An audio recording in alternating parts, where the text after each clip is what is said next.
During my college years, I found myself taking on various side hustles to make ends meet, and one of the most lucrative among them was house-sitting for an affluent family in my area. They had hired me consistently for their annual family vacations abroad, a tradition they maintained without fail. The arrangement had started through a mutual friend who knew I was struggling financially and thought it would be a perfect fit, given my experience working at an animal shelter and my natural affinity for pets. The family lived in this gorgeous historic home that, despite its recent renovation, still maintained much of its century-old charm. The location was absolutely perfect for a college student, just a 15-minute walk from campus, which meant I could save a small fortune on parking fees and grab lunch between classes without having to rely on overpriced campus food. The job itself seemed straightforward enough: take care of their 4 cats, maintain the house, and be available in case of emergencies. Since they would be traveling internationally for 2 weeks, they wouldn't have reliable cell service, so I was given a list of relatives to contact if anything went wrong, along with explicit instructions to call the police if I ever felt unsafe. I should mention that I'd already experienced a few unsettling incidents during my previous stays at their house. Nothing too dramatic, just those odd moments that make the hair on the back of your neck stand up, or those unexplainable sounds that old houses tend to make. But the pay was exceptional, and I'd always managed to rationalize away any creepy occurrences. Besides, I had experience working at an animal shelter and understood cat behavior well enough to know that many seemingly strange occurrences could usually be attributed to curious felines. The 4 cats were generally well-behaved and had distinct personalities that made them endearing companions.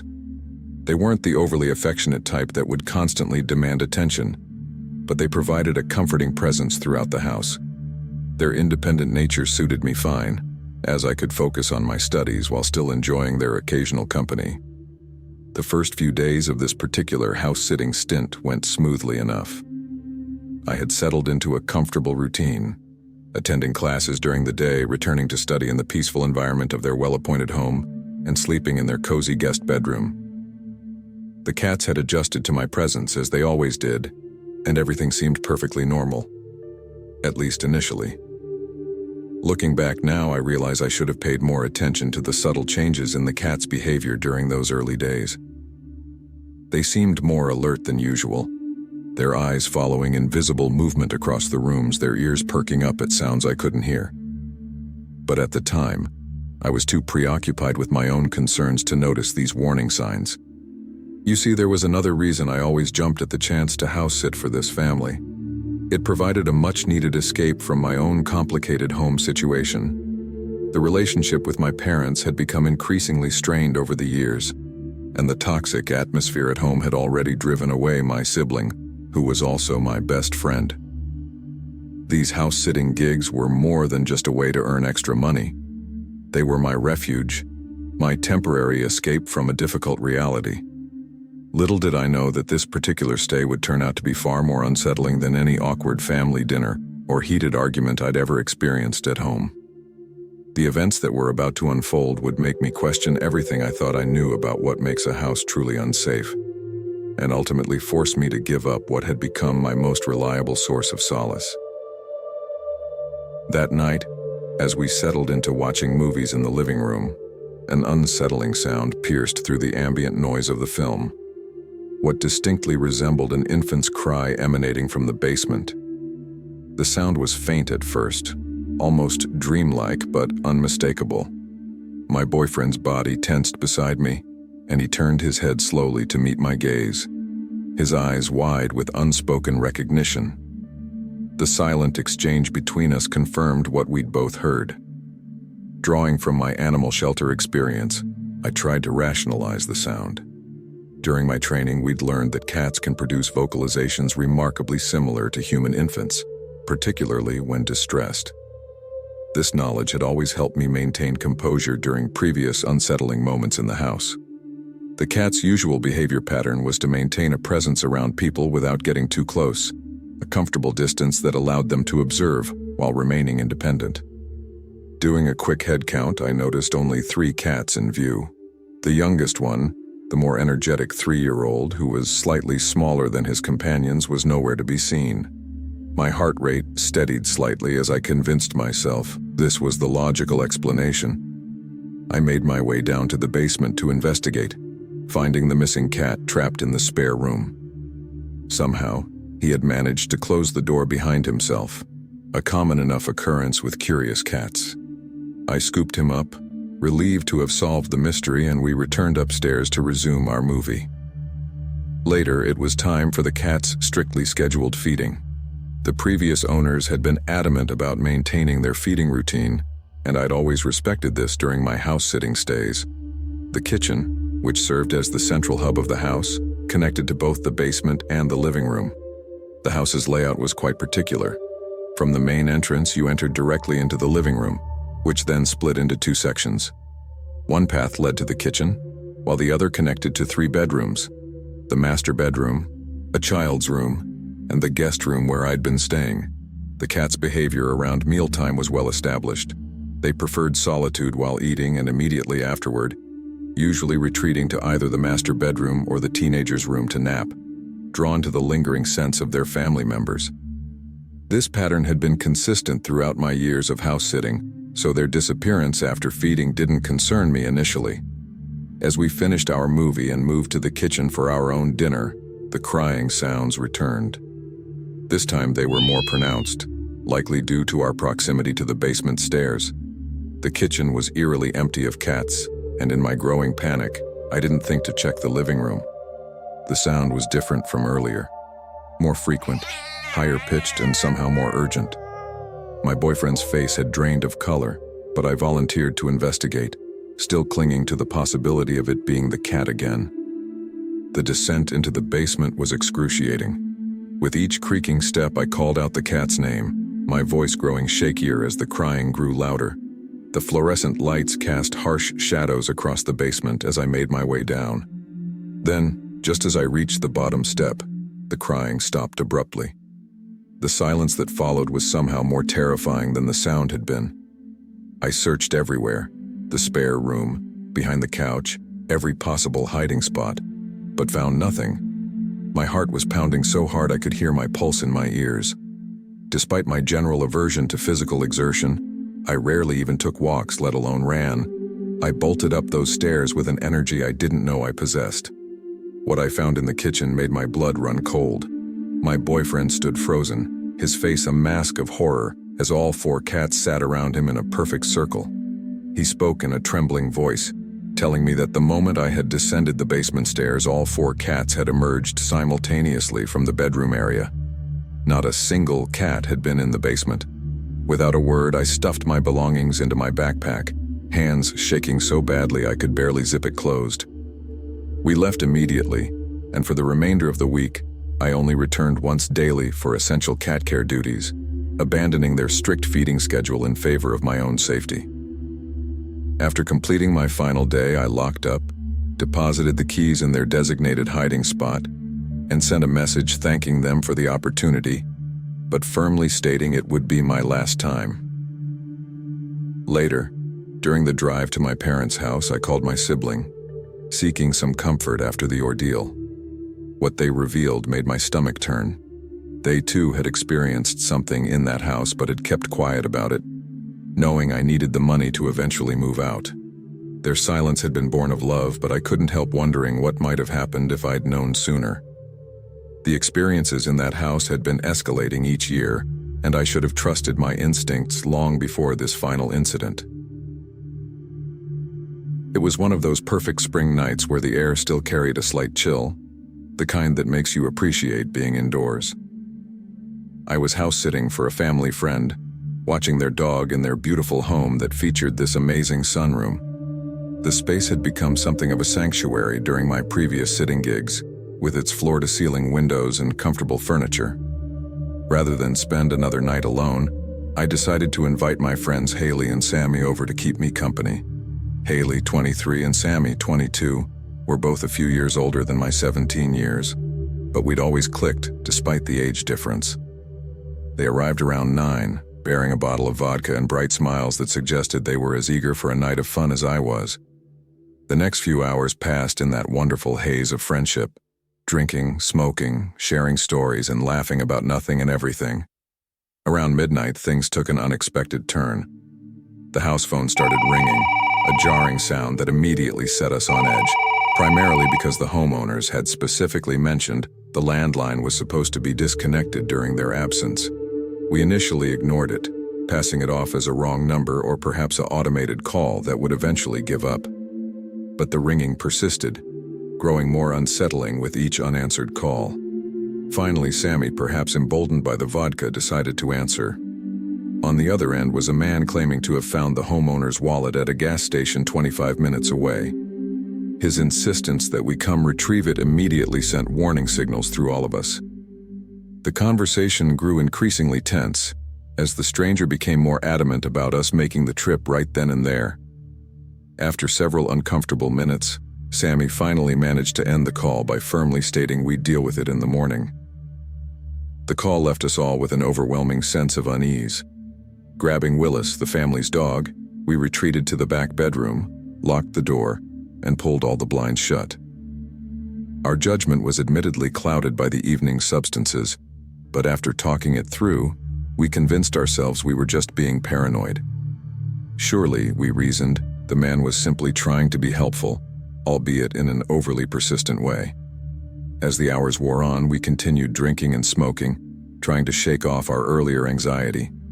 Eventually, we decided to lighten the mood by watching a comedy and making some late-night snacks. We relocated to the living room, which was connected to both the kitchen and the sunroom. The house's layout was such that the sunroom served as a bridge between the main living space and the backyard pool area. The door leading to the pool lacked a lock, but we weren't too concerned. We needed to keep it accessible anyway for Willis to use the bathroom. Despite our earlier scare, we felt relatively secure. After all, we were in an upscale neighborhood and Willis, though friendly, was still a dog who would surely alert us to any danger. The three of us settled onto the couches, Haley and I sharing one, while Sammy sprawled across another. The digital clock on the entertainment center flicked to 3 a.m., and that's when everything changed. I was immersed in the movie when that primal, inexplicable sensation of being watched crawled up my spine. You know that feeling? The one that bypasses all rational thought and triggers something ancient in your brain? Turning toward the kitchen, my blood froze. There, illuminated by the soft orange glow of the under-cabinet lighting, was a dark figure hunched over, methodically searching through the cabinets. For a moment I thought my mind was playing tricks on me. But as I watched this shadow reach up into the cabinet, reality crashed in. There was an intruder in the house. I nudged Haley with trembling fingers, whispering as quietly as I could manage. "Haley, I think there's somebody in the house." Her response was anything but subtle. A piercing scream that shattered the night's silence. The figure whirled around and I found myself locked in a stare with the most haunting pair of blue eyes I'd ever seen. They seemed to glow against the orange ambient light from the kitchen, made all the more terrifying by their contrast with his all-black attire. Hoodie, pants, shoes, and gloves. A ski mask covered most of his face, leaving only those eyes visible, boring into mine with an intensity that paralyzed me. Sammy, displaying a courage I still can't fathom, stood up and shouted for him to get the fuck out. The intruder's response was chilling in its casualness.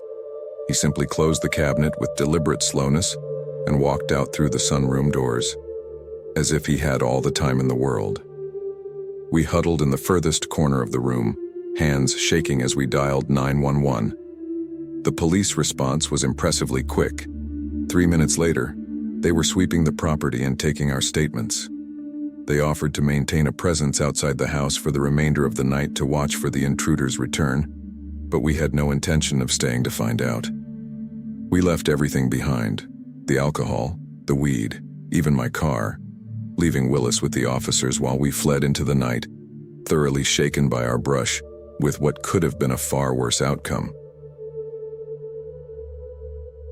In the aftermath of that terrifying experience, I couldn't bring myself to stay in the house overnight anymore. Each morning, I'd steel my nerves just long enough to dash inside, taking care of the essential tasks, feeding the cats and cleaning their litter boxes. The once strict feeding schedule I'd so carefully maintained was abandoned in favor of quick visits that left my hands shaking and my heart racing. Even in broad daylight, the house seemed to pulse with an otherworldly energy that made my skin crawl. During one of these hurried visits, I noticed something that made me question everything I thought I knew about the house. While hastily refilling the cat's water bowls, I caught a glimpse of something reflecting in the kitchen window. What looked like a child's face, pale and expressionless. When I whirled around, there was nothing there, but all 4 cats were sitting in a perfect semicircle, staring at the exact spot where I'd seen the reflection. Their usual independent personalities seemed to have merged into this eerily synchronized behavior that made my blood run cold. The basement door, which I'd taken great care to keep firmly shut since that night, would sometimes be ajar when I arrived, despite my certainty of having closed it the day before. The crying sounds never returned, but something worse took their place, the sound of footsteps ascending those creaky stairs when I was alone in the kitchen, stopping just before reaching the top. Each time I'd turn to find nothing there, but the cats would all be facing the door, their tails puffed up and bodies rigid. On my final day of house-sitting, I arrived earlier than usual, hoping to complete my duties and be done with the house forever. As I approached the front door, key in hand, I heard what sounded like children's laughter coming from inside. My first thought was that the family had returned early, but their car wasn't in the driveway. Through the window, I could see all 4 cats seated in the living room, their heads moving in unison as if tracking something, or someone, moving across the room. When I finally worked up the courage to enter, the laughter stopped abruptly. The house felt different that day, heavier somehow, as if the air itself had thickened. As I went about my tasks, I noticed small things that seemed off. Family photos slightly askew, children's toys that I swore hadn't been there before scattered in corners, and most disturbingly, tiny handprints in the dust on the basement door. The cats' behavior had changed dramatically too. Instead of their usual aloof demeanor, they followed me everywhere, pressing close to my legs as if seeking protection. When I reached the kitchen to fill their food bowls one last time, all 4 of them suddenly arched their backs and hissed at something behind me. I didn't turn around, I couldn't. The temperature in the room plummeted, and I felt a small, cold hand brush against my arm. That was the final straw. I dropped the cat food, grabbed my bag, and ran. I barely remembered to lock the door before fleeing to my car. As I pulled away from the house for the last time, I glanced in my rearview mirror.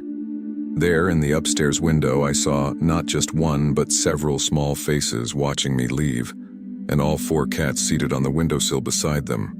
Later that evening, safely back in my parents' house, I finally worked up the courage to call my sibling. As we talked, they revealed something that made everything click into place.